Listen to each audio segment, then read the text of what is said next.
Parlons de split stock et d'actions fractionnaires en utilisant deux scénarios. Un pizza en entier coûte 100 $. Pour inviter beaucoup plus de personnes à l'acheter, le vendeur le divise en plusieurs tranches. Plus le pizza est divisé en plusieurs tranches, plus bas le prix de ces tranches.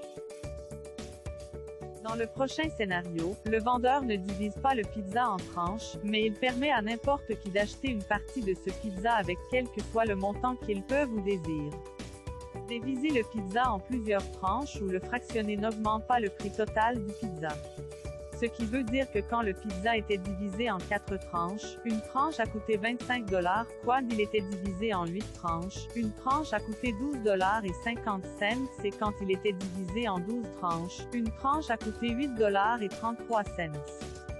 Maintenant, mettons en contexte tout ce que nous venons d'apprendre concernant comment partager ou fractionner un pizza pour permettre à beaucoup plus de personnes d'en procurer une partie ou un pourcentage. Une compagnie vend 1000 stocks à 100 $ l'unité. Elle split ses stocks en deux pour avoir maintenant 2000 stocks sur le marché. En augmentant la quantité de ses stocks, elle réduit par moitié en même temps le prix de ses stocks. Le stock qui coûtait 100 $ coûte maintenant 50 $. Vous, en tant qu'investisseur, qui aviez 20 de ces stocks avant le split.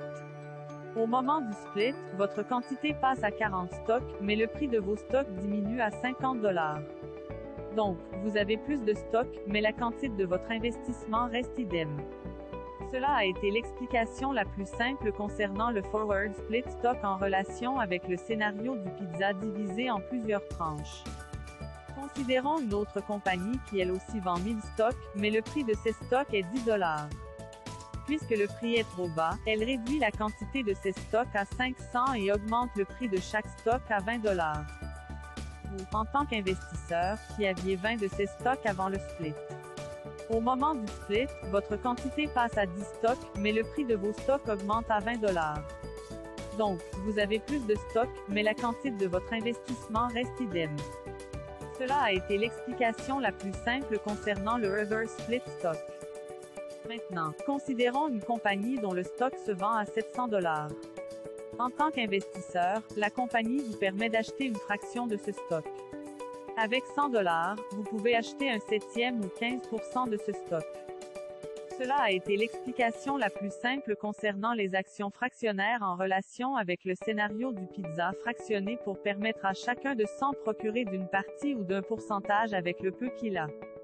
En résumé, split stock et actions fractionnaires sont rien que des stratégies qui ont rapport avec la perception de la performance d'un stock relative à l'abordabilité de ce stock. Aucune de ces stratégies change la capitalisation du marché ou la valeur réelle d'une compagnie sur le marché de la bourse. Enfin, le forward split augmente la quantité de stocks qu'une compagnie vend sur le marché pendant qu'elle réduit le prix de ses stocks. Le reverse stock diminue la quantité de stocks qu'une compagnie vend sur le marché pendant qu'elle augmente le prix de ses stocks. Les actions fractionnaires n'impactent ni la quantité ni le prix du stock, mais permettent à quiconque d'acheter une partie ou un pourcentage de tel stock. Partagez cette classe.